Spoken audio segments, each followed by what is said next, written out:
In Indiana, in most states, I think it's 16 million jobs across the country are in need of middle skill jobs.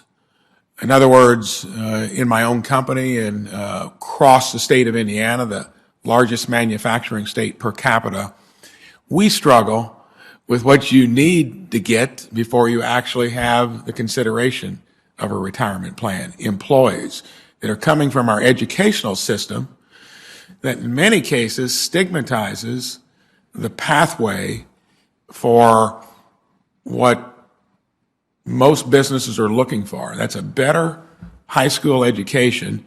And then if you need to polish life skills and what you learned in high school, which we did 40 years ago all the time through a curriculum that was more geared to that. Currently, 529 savings plans, I hope you're all familiar with that, but it enables taking funding to all the areas that the marketplace is currently not having a problem with, 2- and 4-year degrees. In our own state, we ship out more 4-year degrees than we use within it.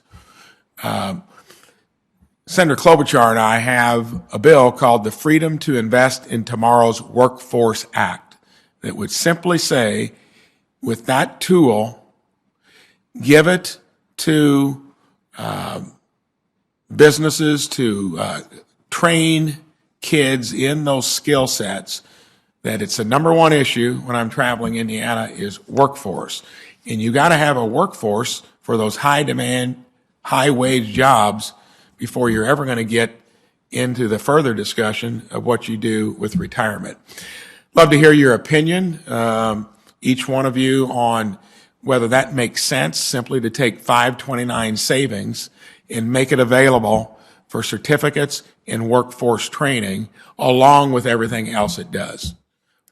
Thank you, Senator. It's a great question. And I think that you're raising an important issue. At Aspen, we talk not just about the functions of wealth in a household's life, but the conditions for building wealth. And there's a set of preconditions that a household has some level of routinely positive cash flow, just like a small business needs that, right, for its health and vitality. Beyond that, households need investable sums. They need a way to amass those. And 529 and retirement savings are some of the most successful vehicles we see for how households help with that.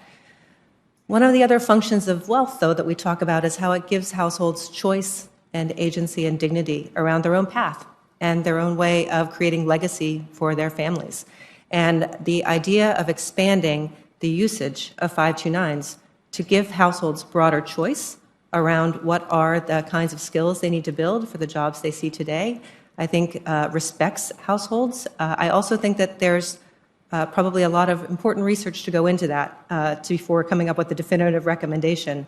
But there are, I know, even at the state level, a few state treasurers that are looking at ideas like that as part of making 529s a more widely useful tool for households and for the economy. Thank you.